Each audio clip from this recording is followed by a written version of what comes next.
Jos minun pitää kuolla, sinun pitää elää,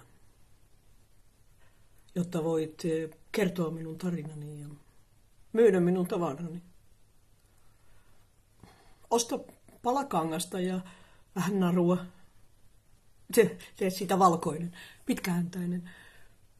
Että sitten joku lapsi jossakin päin Gazaa, katsellessaan taivasta silmiin, odottaessaan isää, joka leimahti pois niin äkkiä, että ei ehtinyt sanoa hyvästä ja kenellekään, ei omalle lihalleen, ei edes itselleen.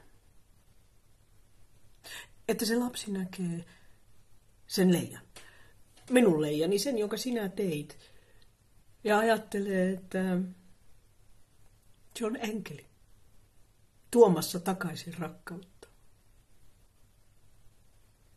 Jos minun täytyy kuolla, tulkoon siitä toivoa, tulkoon siitä tarina.